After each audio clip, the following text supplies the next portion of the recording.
At my engagement party, I was dragged down from the stage of dignity in front of everyone. A red banner accused me of being a gold-digging woman. My fiancé shielded his son and his ex-girlfriend, letting me be humiliated, denied, and discarded later. They tried to kill me with peanut cookies. They slashed my wrist with scissors. They forced me to endure everything while carrying a child, until the day I personally tore up the engagement, pulled the capital out from behind his career, exposed every conspiracy at a press conference, and sent them straight into the abyss. Today is my engagement party. My name is Emily. I'm wearing the most beautiful white dress, standing beside the man I love most, Daniel. The crystal chandeliers glow brightly. Everyone's smiles look like blessings meant just for us. I truly believe, in that moment, that I am the happiest woman in the world, until the massive red banner drops from the second floor with a sharp whoosh. The music stops. The laughter stops. Every head tilts upward. Bold, glaring letters scream, "Gold-digging stepmother, get out of our family." My name, Emily, has been violently crossed out in black paint and replaced with "Gold Digger." My blood turns cold in an instant. My fingers dig into my palms until it hurts, but the pain in my heart hurts more. I turn to look at Daniel. He isn't looking at the banner. He isn't looking at me. He's bending down, holding his 7-year-old son, Ethan. Ethan buries his face in his father's chest, his shoulders trembling as if he's crying. "Daniel." My voice shakes. He finally looks at me. There is no anger in his eyes, only a calm, impatient restraint. "Emily, don't do this," he says quietly, but loud enough for the front row to hear. "He's just a kid, he doesn't understand. Don't argue with him. This is embarrassing." Embarrassing? I'm the one being publicly labeled a gold digger. I'm the one stripped of dignity in front of everyone. And his first reaction is to tell me not to make a fuss. Ethan lifts his head from Daniel's arms. Those eyes, so similar to his father's, are filled with tears and unmistakable hatred. He points at me and screams through sobs, "I don't want her. I don't want this bad woman to be my mom. I want my real mom." The entire ballroom falls dead silent. Every gaze pierces into me like needles. Daniel gently pats Ethan's back. He doesn't scold him, not even once. He allows it. He allows his son to trample me in public. Just as my legs begin to give way, the doors to the ballroom open. A woman walks in. She's wearing a tailored suit, perfectly put together, like she knew this would happen. She walks straight to Ethan and naturally takes him from Daniel's arms. Lily, Daniel's ex-girlfriend, Ethan's biological mother. Daniel told me she had left years ago, that they no longer had contact. Lily holds Ethan, glances at my pale face, then looks at Daniel. Finally, her eyes settle on me. She smiles, its light sharp, like a knife. "You're Emily, right?" she says softly, her voice echoing through the silent hall. "When you get engaged to a divorced man with a child, you should know what you're signing up for, don't you think?" After that, she nods politely to the guests like the lady of the house, turns around, and walks out with Ethan. Daniel's gaze follows them until the doors close. I stand alone at the center of the stage, wearing a ridiculous white dress. The crystal lights suddenly feel cold. In that moment, I understand. This engagement, this marriage I waited 6 years for, from beginning to end, I was never the one chosen.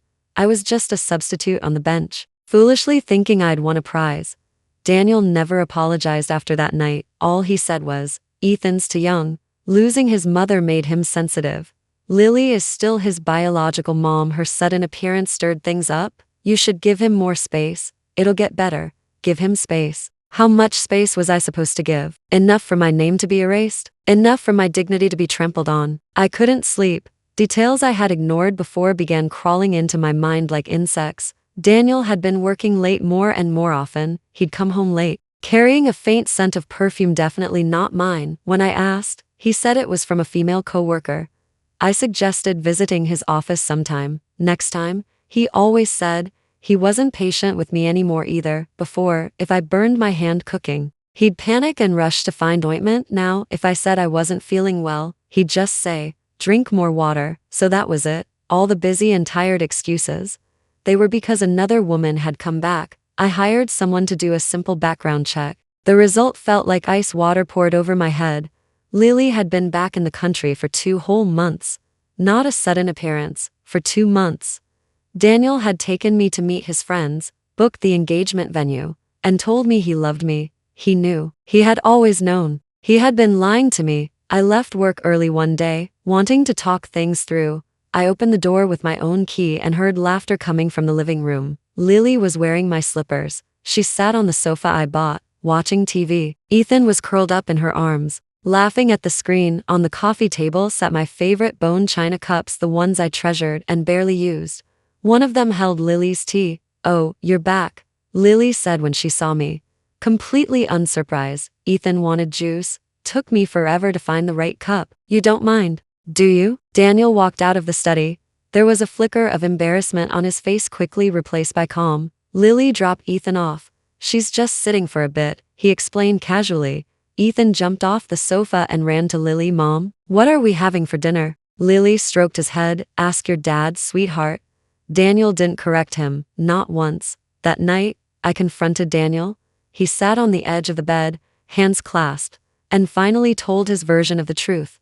"Lily wants to get back together for Ethan." I didn't agree. I just didn't want things to get complicated. "If I told you, you'd overthink, so you hid it from me." I cried.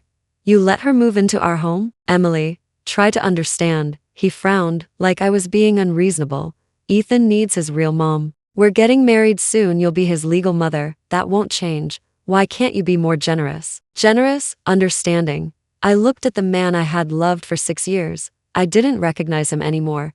He wasn't confused. He wasn't torn. He had already chosen. He chose his son's comfort. He chose his ex-wife's place, and he sacrificed me. I wasn't just deceived. I was abandoned. Lily started coming to our place frequently. She said Ethan couldn't adapt without her. Daniel agreed. Slowly, my home became their home. I was just an extra tenant. Ethan's hostility escalated from words to actions. "I'm severely allergic to peanuts." Daniel knew. Lily knew. I had told Ethan many times. One day, Lily baked cookies herself and had Ethan bring them to me. "And Emily," he said, lifting his face innocently, though his eyes darted away. "I'm sorry I was mean before. Try my cookies?" Daniel smiled beside him, patting his head. "See? He's learned." "Emily, don't embarrass him." The cookies looked delicious. I hesitated, then took a small bite.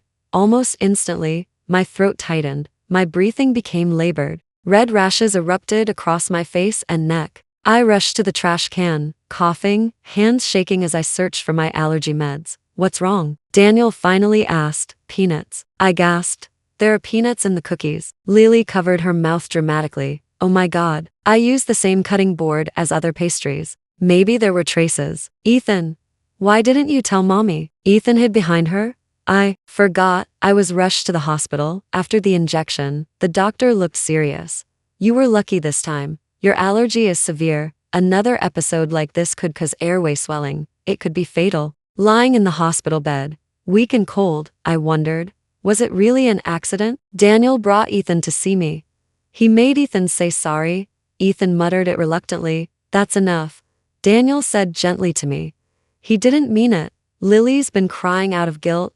Don't dwell on it. We'll just bend peanuts from now on. No punishment, no investigation, just one light, dismissive phrase." He didn't mean it. Later, Lily called to apologize. Her voice was soft but loaded. "Emily, kids are simple. He just loves his family too much. He probably used the wrong way to protect it. You understand, right?" I understood. Children are innocent knives. The one holding the knife was Lily, and the one who handed it to her and allowed it was Daniel. The doctor's words echoed in my ears. Another time could be fatal. I stared at the pale hospital ceiling and asked myself for the first time, do I really still want this marriage? I had given 6 years of my life, loved him, cared for him, tried to accept his child. I didn't want to let go, but my life, to them, was worth less than the excuse. He's just a kid. After I was discharged from the hospital, Daniel and I fell into a cold war. He still thought I was making a big deal out of nothing and not being understanding enough. Lily and Ethan were practically living in the house now. I stayed in the bedroom as much as possible, avoiding them. That weekend, Daniel's parents hosted a family dinner and insisted we attend. I didn't want to lose control in front of them, so I put on a proper dress and went. At the dinner table, Ethan refused to eat. He threw a tantrum, demanding Lily feed him. Daniel tried to calm him. Be good. Eat by yourself. Suddenly, Ethan slammed his spoon down and pointed at me. It's all her fault. He yelled, because of her, Mommy can't live here forever. I hate her. She stole my dad. Lily rushed to hug him. Sweetheart, don't say that. I'm not lying. Ethan, her arms and charged toward me like a small missile. I barely had time to react. In his hand was a pair of blunt craft scissors. Go away. Get out, he screamed. I instinctively raised my arm to block him. Pain exploded through my wrist. I sucked in a sharp breath. Bright red blood poured from my pale wrist, soaking my sleeve and dripping onto the spotless floor. The entire table froze. Daniel was the first to move. He jumped up and yanked Ethan behind him, shielding him completely. He stared at me with alarm like I was the attacker. My mother-in-law screamed blood. Get the first aid kit. I clutched my bleeding wrist. Blood seeped through my fingers. It hurt. But the cold in my heart hurt more. I looked at Daniel. He was checking Ethan over, asking if he was hurt. He never once looked at my wound. Lily took Ethan into her arms, whispering comfort. The corner of her mouth lifted, just slightly, a victor's smile. I slowly stood up, ignoring the bandages my mother-in-law offered.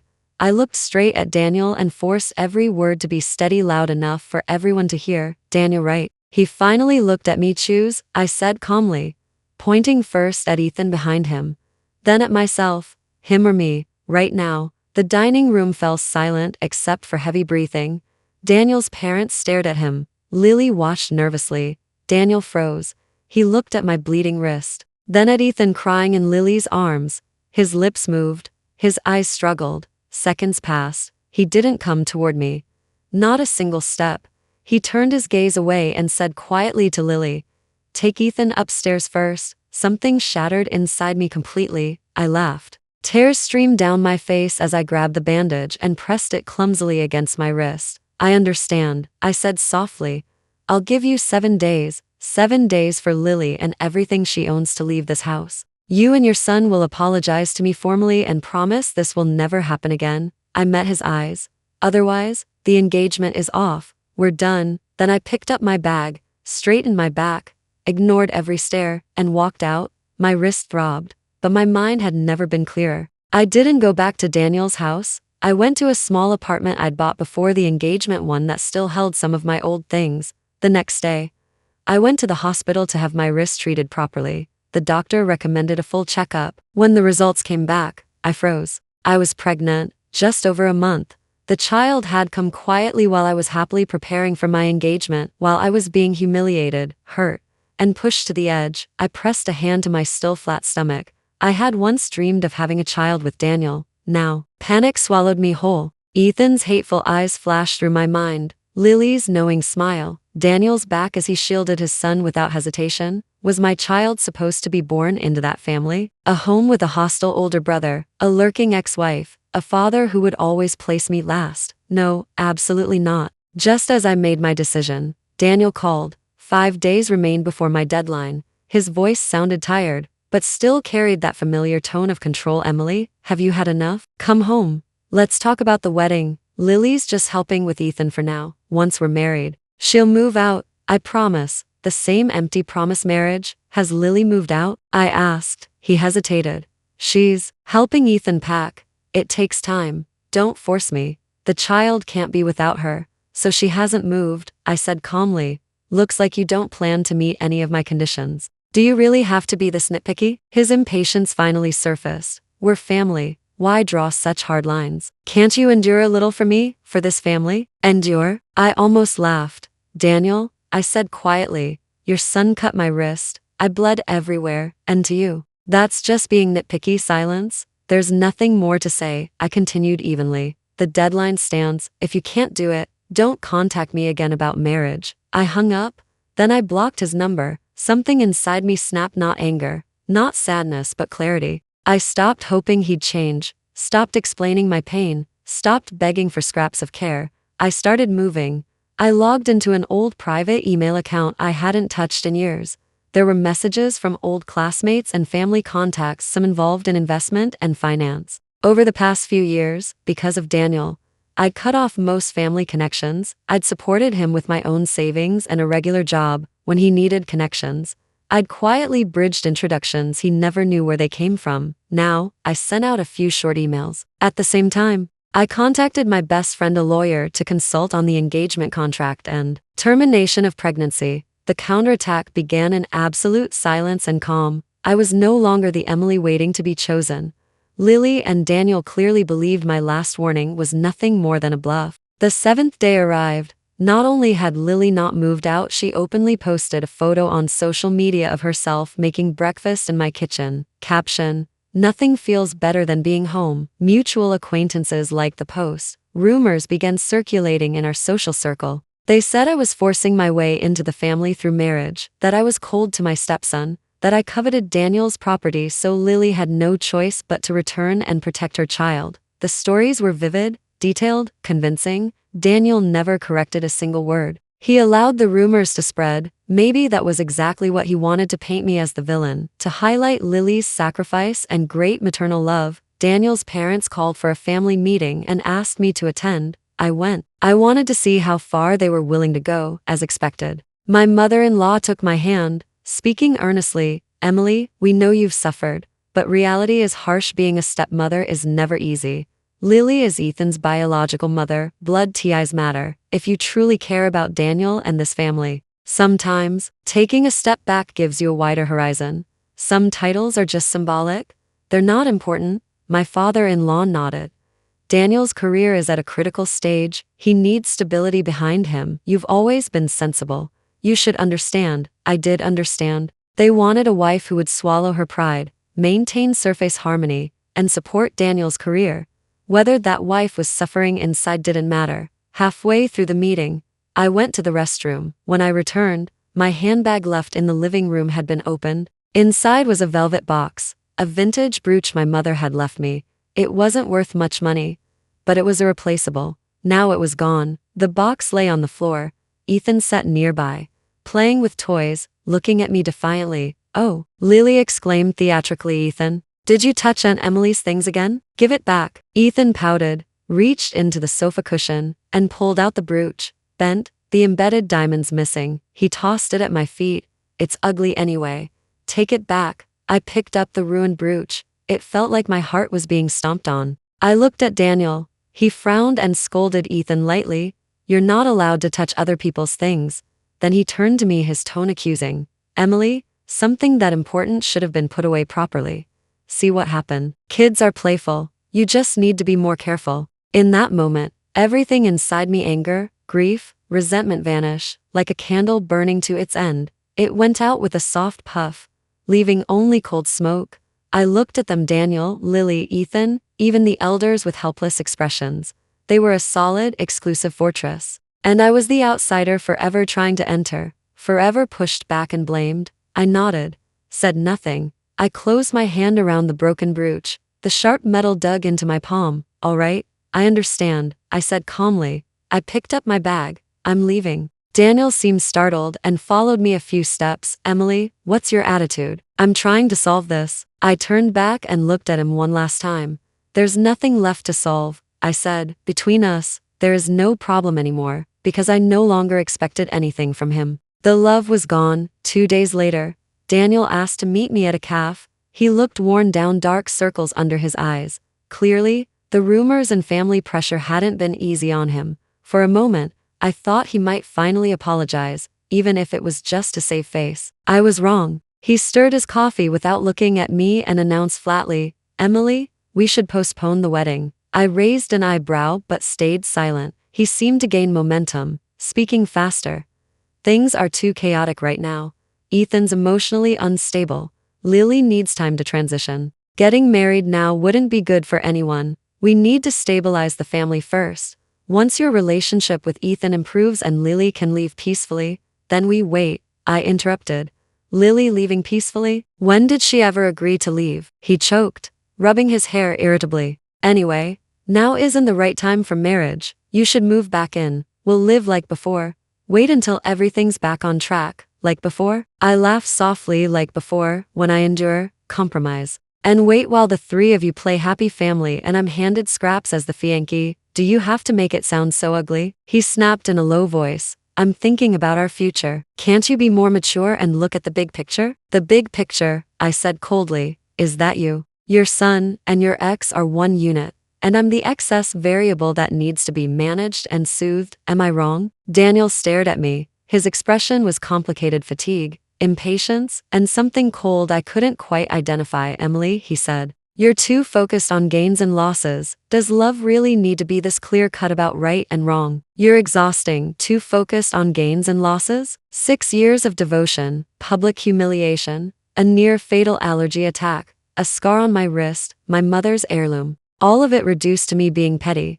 The last faint light inside me went out. Fine, I said, placing my coffee cup down with a crisp sound. If you're tired, if I'm too much, then let's stop. He looked up sharply. I took a document from my bag and slid it across the table. Termination of engagement agreement. I've consulted a lawyer. Our premarital assets are clean. No disputes. Sign it, and we're done. His face drained of color. You're serious? He stammered. All this over such small things? Emily, don't be impulsive. This isn't impulsive, I said calmly. Standing up, it's a decision I've thought through carefully. The wedding isn't postponed, it's canceled. We're not taking a break. We're finished. I looked at his stunned face and felt nothing. Oh, and one more thing, I added. I'm pregnant. His eyes widened with sudden hope. You're pregnant? Then we can, but I'm not keeping it, I said clearly. His expression froze. I won't let my child have a father like you or grow up in that kind of family. I turned and walked away without looking back. I knew this wasn't the end. With Daniel's personality and Lily's ambition, they wouldn't let me go easily, especially after hearing about the pregnancy. But that was fine. When you hand someone a knife, you should be prepared for it to be turned around. I terminated the pregnancy quickly. My body felt weak for a while, but my mind had never been clearer. The last physical tie between Daniel and me was gone. I focused entirely on my plan. Step 1. Cut off every invisible support behind his career. Daniel's company was competing for a critical government-backed project. It required massive funding and top-tier technical consultants. He thought it was all thanks to his talent and connections. He didn't know that the key investment firms were there because of my uncle's name. He didn't know the elite technical team he'd hired at a premium had joined because of long-standing funding commitments from my mother's foundation. I sent a few emails, made one overseas call. The results were immediate.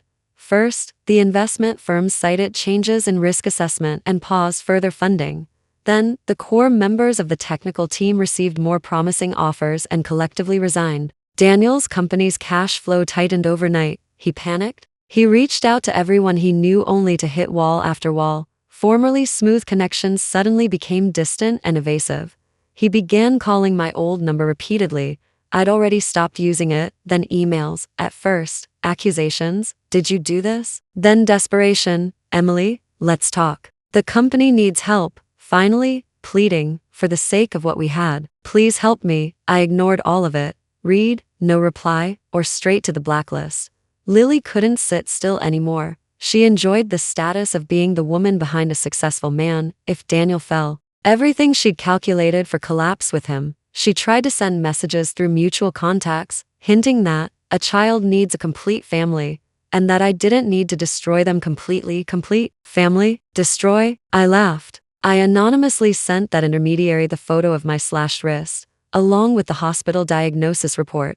No one ever came to persuade me again. Daniel's situation snowballed, projects stalled, employees left, banks demanded repayment. The career he once flaunted began collapsing visibly. Rapidly, driven into a corner, Daniel made one final gamble. He announced a press conference, claiming a new strategic investor would step in to stabilize the company. That day, I sat in the back row, wearing a hat, watching quietly on stage. Daniel tried to hold on to his former confidence as he announced that overseas capital was about to inject funds. The reporters looked skeptical. Then, the giant screen behind him flickered. The planned presentation disappeared. Instead, chat records, transfer receipts, and audio clips filled the screen. Lily's conversations with her close friends spanning from before she returned to the country until now played one by one. They showed, in chilling clarity, how she planned her return, how she intended to take Daniel back, how she coached Ethan to hate me and create trouble for me, including the peanut cookie incident, and how she spread rumors about me. One audio clip was especially clear. That stupid woman is easy to scam, other than having a bit of money. What right does she have to be my son's stepmother? Next came screenshots of bank transfers, Lily receiving payments from tabloid reporters in exchange for exclusive stories about me. Then a summary of a psychologist's interview appeared, key information anonymized. It stated that Ethan's recent psychological evaluation showed hostility and aggression beyond his age. and that he had admitted, "Mom said if we drive the new Anne away, we can be together forever." The venue erupted. Cameras swung wildly between Daniel, whose face had gone completely white, and Lily, who tried to slip away but was blocked by reporters.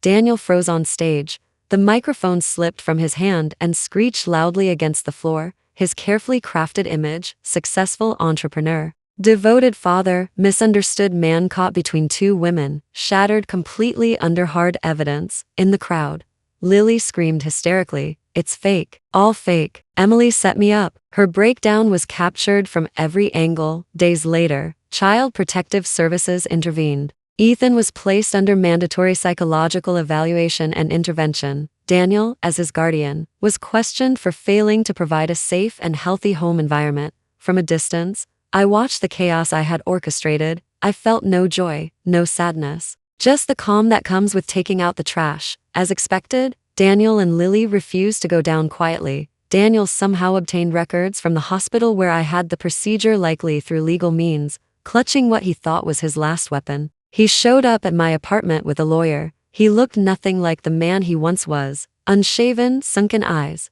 All the confidence gone, replaced by desperation and rage. "You killed my child," he shouted, eyes bloodshot. "That was my bloodline. You had no right to decide on your own. I'll sue you. I'll send you to prison. And you ruined my company. I'll make you pay every cent you have." Beside him, Lily looked gaunt and pale, but her eyes were vicious. "You poisonous woman," she hissed. "If you can't build a healthy family yourself, you destroy other people's. Just wait, we'll take everything back. Ethan will never acknowledge you." I looked at them, watching them flail like cornered animals. All I felt was pity. "First," I said evenly, "my body, my choice.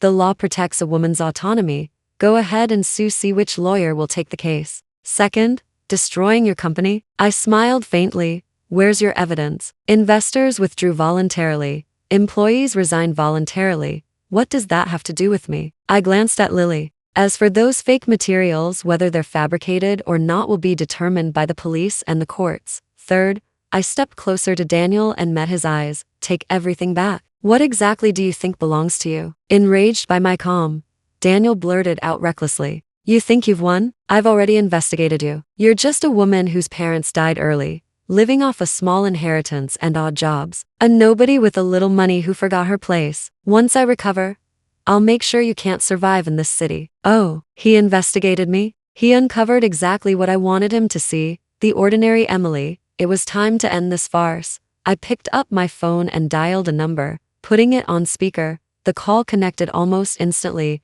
A calm, respectful male voice spoke in English. "Miss Grant, how may I assist you?" Daniel and Lily froze. "My personal affairs in Asia are nearly concluded," I said fluently. "Notify the regional director. Terminate all current and potential cooperation with Daniel Wright and any affiliated companies. Permanent blacklist. Additionally, file lawsuits in the group's name for reputational damage and personal safety threats against me." "Yes, miss," the voice replied immediately. "Also, Mr. and Mrs. Grant asked when you'll be returning to New York. They miss you very much." "Soon," I said. "Prepare the plane." "Understood." I hung up and looked at the two of them, frozen in shock. Daniel's face shifted from red with rage, to pale disbelief, to dead gray. "Grant," he whispered, "the Grant family, East Coast. Looks like you're not completely ignorant." I said calmly, "Yes, my mother's surname is Grant. Emily Grant, that's my full name. My parents aren't dead. They're very much alive, living on Long Island, New York. My father's family operates primarily in Europe. At 18, I chose to live independently, experience an ordinary life, and use my mother's surname without tapping into family resources." I paused, then looked straight at him. "Until I met you." Daniel, each word drained more color from his face. "You wonder where your startup capital came from. The investment directions I casually mentioned. The difficult clients who suddenly trusted you. That was my uncle. A phone call, a favor. You thought your career was smooth because you were exceptional." I smiled faintly. "It was because the capital empire under my feet let a little sand slip through its fingers." Lily had collapsed into a chair, eyes empty. "Everything you enjoyed these past few years," I continued, "everything you relied on was built on my last name. And now," I said softly, "I've taken it back." I lifted the legal documents they hadn't dared to read carefully. "Formal legal notices will be served soon. including charges against Daniel Wright for illegally obtaining medical records, against Lily for instigating a minor to commit assault and for defamation, and against both of you for conspiracy to commit emotional abuse and financial exploitation. No, that's impossible, Daniel murmured, faith collapsing. Oh, one more thing, I added lightly, the inheritance you found? That was a toy fund my grandmother gave me when I was 16. What I'm going back to manage now is the Grant family's global renewable energy holding company. As for its market value, at its peak, it was roughly 300 times your company's. I walked to the door. Before leaving, I turned back and looked at the two people who had once stripped me of joy and dignity. And then, I closed the door. What followed unfolded methodically and without mercy. The Grant family's legal team moved like a precision machine, efficient and relentless. Daniel's illegal acquisition of medical records was backed by irrefutable evidence, and he soon faced criminal charges. The case against Lily for coercing a minor and defamation was just as airtight, and she was indicted as well. They attempted to countersue me for malicious business sabotage, but without a shred of proof. Instead, they earned additional charges for filing false accusations. Daniel's company, stripped of all its hidden backing and placed on an industry blacklist, was quickly swallowed up by competitors. He went bankrupt. His house and car were auctioned off to pay his debts. The so-called friends who once flattered him vanished without a trace. Lily's reputation was completely destroyed under the weight of successive blows. Her mind finally collapsed, and she was admitted to a psychiatric hospital for treatment and investigation. Ethan was temporarily taken into custody by Child Protective Services. With professional psychological intervention, he began long-term therapy. His future would need to be rebuilt in a truly healthy environment. Within our social circle, no one mentioned Daniel or Lily ever again. Their names became a disgraceful scandal, quietly erased. I stood on the same street where my engagement banquet had once been held, looking across at the massive LED screen on the mall's facade.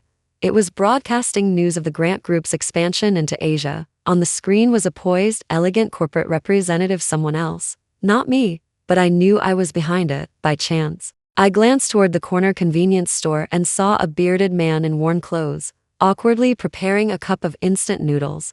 It was Daniel. He seemed to sense my gaze and looked up, across the rushing traffic. Our eyes met briefly. In his eyes were shock, regret, and disbelief, emotions tangled together before collapsing into a timid, shrinking submission. He quickly lowered his head, fumbling to close the lid on the noodles. As if that bit of rising steam were the last of his dignity, I calmly looked away, as if I had seen nothing more than an insignificant fallen leaf by the roadside. The light turned green.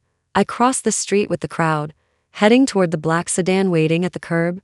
The driver opened the door respectfully. I didn't win. I simply left his world completely behind. A world that, to me, had long since lost all meaning, a world low and buried in dust. The plane cruised smoothly through the stratosphere. Outside the window stretched an endless sea of clouds, glowing in brilliant sunlight. I set down the group's financial report and rubbed my temples. My assistant quietly briefed me on the upcoming schedule: a board meeting, a charity gala, a meeting with an energy minister from another country. My life was filled with new responsibilities and challenges, busy but grounded. Every step was solid, every bit of respect earned through my ability and the responsibility behind my last name, not through false love or charity.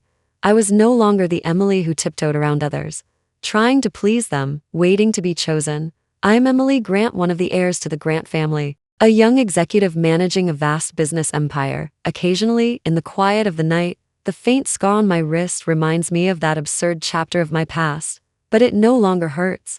It serves as a warning: never dim your own light for so-called love. Never attach your worth to another person. Never underestimate human malice. And never underestimate your own strength. I attended a high-end art exhibition, selecting pieces for the family's charitable foundation. Camera flashes popped as people exchanged polite greetings. As I turned, I nearly collided with someone. "Sorry," he said. He was a man with a clean presence and clear eyes, carrying a touch of artistic unruliness. He glanced at me, then at the painting my team had been discussing, and smiled. "You like this one? The colors are bold, but the core of the composition is about breaking free." I looked again at the center of the twisted lines. A sharp beam of light burst outward, like something tearing through a cocoon. "Yes," I said with a smile. "I think it's powerful." We talked about the painting, about art, about many beautiful things unrelated to capital, calculation, or betrayal. When we parted, he politely asked if he could have my contact information, so he could let me know about similar exhibitions in the future. I gave him my work email. No urgency, no schemes. Just a pleasant encounter between two adults, one that might, or might not, continue. The plane began its descent into New York. I looked down at the dazzling city lights, the place where I was born, where I grew up, and where I would truly make my mark. My rebirth didn't begin when I left Daniel. It began the moment I truly understood myself, accepted myself, and resolved to use all of my strength. I no longer hate.